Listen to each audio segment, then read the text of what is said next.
going, guys? I got a question here from Philip Ferrano on the last video where we used this rig with the 1DX Mark II to make basically the ultimate run and gun setup.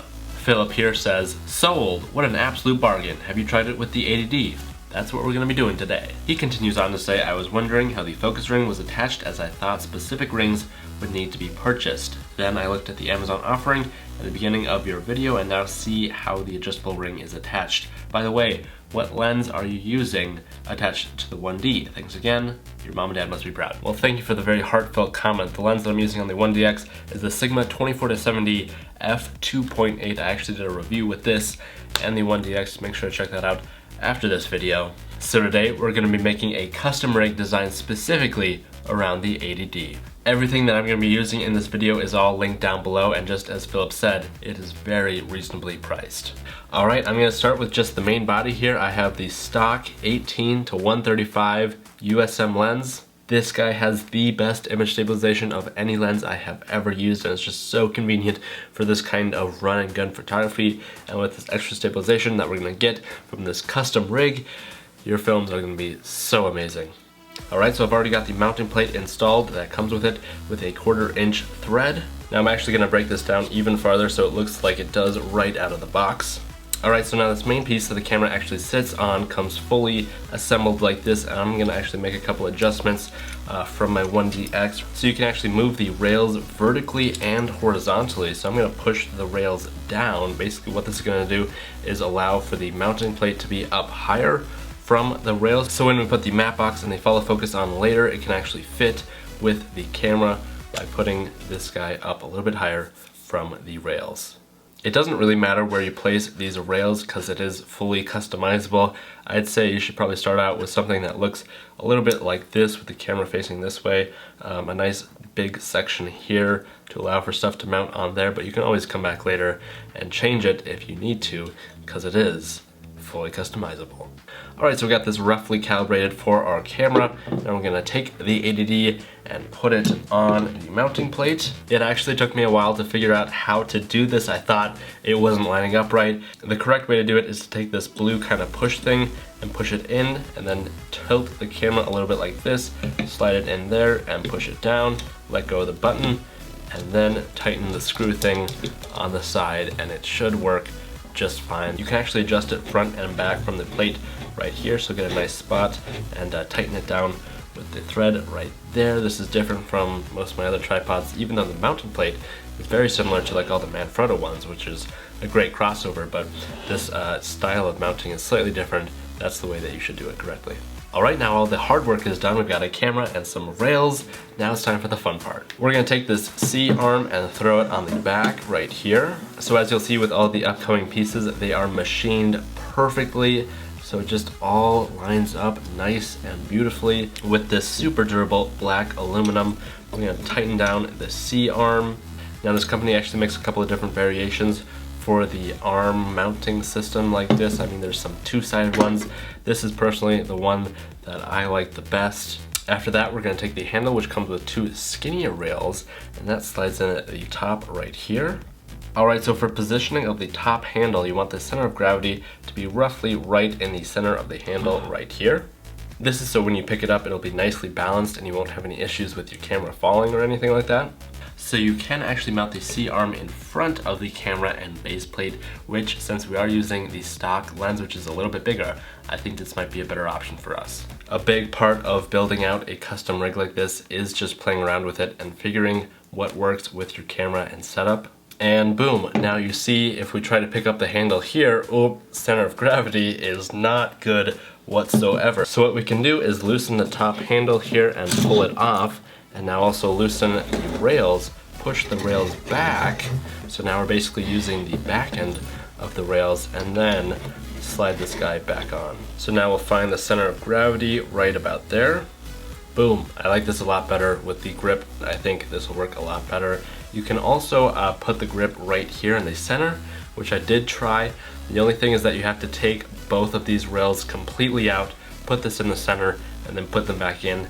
And it will work, it's just a little more difficult because you have to tighten all these screw things down here, and it can sometimes get in the way. You just have to figure it out. It will work if you want to do that.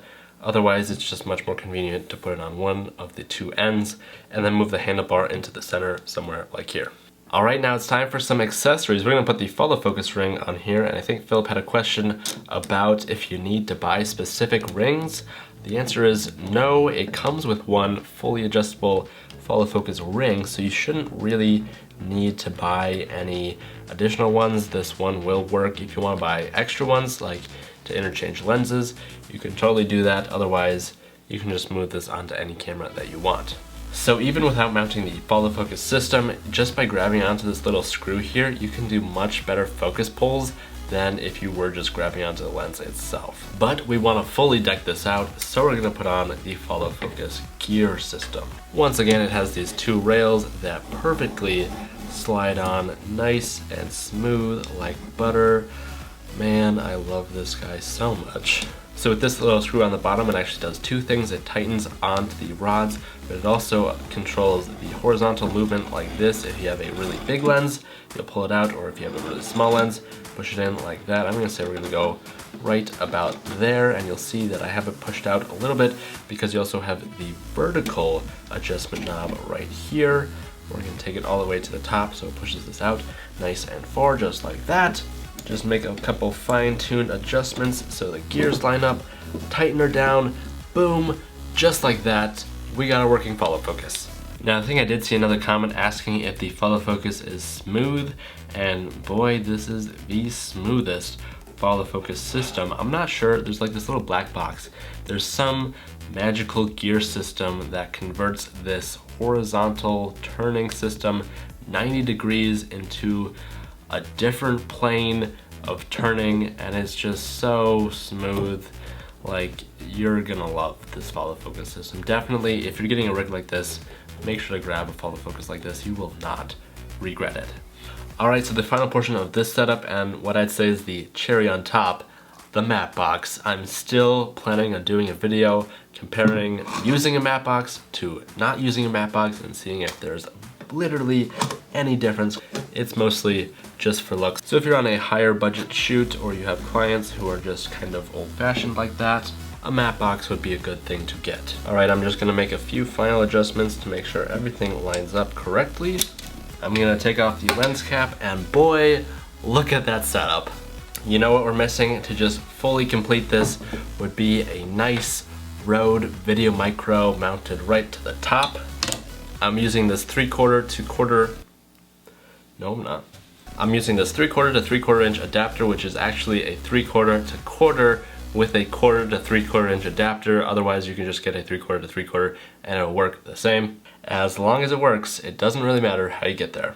So now we're gonna spin on the Video Micro, and if you have anything in the way like the handle, you can easily just take that off for the spinning to happen. Alright, so I'm gonna plug the mic into the side right there, put the little fluff ball back on, tighten it all up, and voila. So a couple of comments that I have on this system. This is going to give you much more control over the 80D. So this video is part of our ongoing series on this channel, that is how to get the most out of your 80D, because this is one of the most capable cameras out there, and there's just so much that you can do with it, and the quality is still, even in 2018 where this camera is almost 3 years old, actually I think it is 3 years old, it's still such a great camera. I use it almost every single day.